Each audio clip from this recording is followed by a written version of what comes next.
इंदुरीकर महाराजांनी लेकीचा साखरपुडा केला आणि तो चर्चेचा विषय झालाय.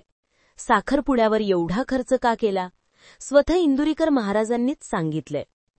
हरिभक्त परायार निवृत्ती महाराज देशमुख म्हणजेच इंदुरीकर महाराज. इंदुरीकर महाराज नेहमीच आपल्या कीर्तनांमुळे चर्चेत असतात. विनोदी शैलीत कीर्तन करून समाज प्रबोधन करणारे इंदुरीकर महाराज सध्या मात्र मुलीच्या साखरपुड्यामुळे चांगलेच चर्चेत आहेत. मुलीच्या साखरपुड्यात केलेल्या खर्चामुळे त्यांच्यावर काहीशी नाराजीही व्यक्त केली जातीये. पण आता याच सर्व गोष्टींवर इंदुरीकर महाराजांची बाजूही समोर आलीय.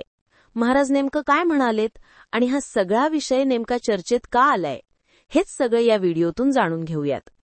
घडलं असं की इंदुरीकर महाराज यांची लेक ज्ञानेश्वरी देशमुख यांचा साखरपुडा संगमनेर शहरात पार पडला. पुण्यातल्या जुन्नरचे रहिवासी असलेले साहिल चिलाब यांच्याशी त्यांचं लग्न ठरलंय. साहिल चिलाब हे उच्च शिक्षित असून ते व्यावसायिक आहेत. गावाकडे त्यांची मोठी बागायती शेती सुद्धा आहे.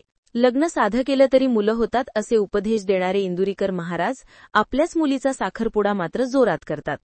अशी टीका इंदुरीकर महाराज यांच्या मुलीच्या साखरपुडा समारंभानंतर होते. जसे उपदेश देतात तसे वागले असते तर मुलीच्या साखरपुड्यात लाखो खर्च झाले नसते, असं म्हणत वारकरी संप्रदायातल्या मंडळींनी सुद्धा महाराजांवर काहीशी नाराजी व्यक्त केली होती. संगमनेरच्या वसंत लॉन्जमध्ये फुलांनी सजवलेल्या महागड्या गाडीत सनरूफमधून बाहेर येत इंदुरीकरांच्या लेकीनं एंट्री केली. त्या गाडीसमोर ओपन जीप आणि मागे मोठ्या गाड्यांचा ताफा होता. स्टेजवर फॅन्सी स्टाईलनं फोटोशूटही झालं आणि बड्या मान्यवरांनी आशीर्वादही दिले. यावरच सोशल मीडियावरून लोकांकडून टीका होताना दिसतीये. तर दुसरीकडे वारकरी संप्रदायातून सुद्धा यावर नाराजी व्यक्त केली गेल्याचं दिसलंय. विशेष म्हणजे डब्बेवाला संघटनेचे अध्यक्ष सुभाष तळेकर यांनी यावर दिलेली प्रतिक्रिया काल चांगलीच व्हायरल झाली. मात्र आता याच प्रकरणावर इंदुरीकर महाराजांची बाजूही समोर आलीय. कार्यक्रम एवढा मोठा का केला हे त्यांनी साखरपुडा समारंभातच सांगितल्याचा एक व्हिडिओ सध्या समोर आलाय.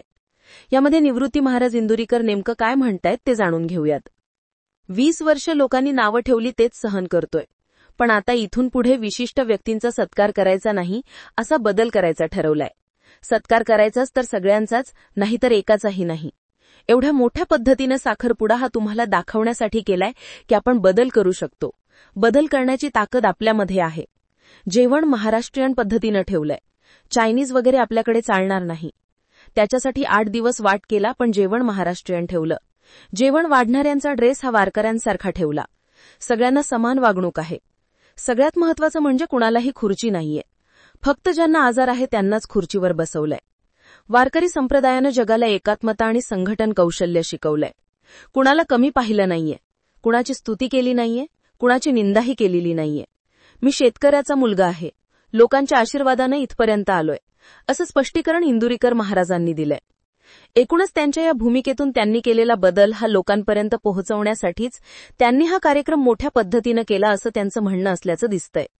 महाराजांच्या मुलीच्या साखरपुडा समारंभात मोठ्या प्रमाणावर खर्च करण्यात आल्यानं सोशल मीडियावर चांगली चर्चा रंगली होती. त्यानंतर आता त्यांच्या हा स्पष्टीकरणाचा व्हिडिओ सुद्धा तेवढाच व्हायरल होतोय. तसंच इंदुरीकर महाराजांनी आपल्या लेकीच्या साखरपुडा समारंभानिमित्त पूरग्रस्त शेतकऱ्यांसाठी 1,11,111 रुपये मदतही केलीय. निवृत्ती महाराज देशमुख यांच्या मुलीचा साखरपुडा आणि त्याबद्दल त्यांची ही भूमिका, यावर तुम्हाला नेमकं काय वाटतंय ते कमेंट बॉक्समध्ये नक्की कळवा. आणि भन्नाट मराठी बघत रहा.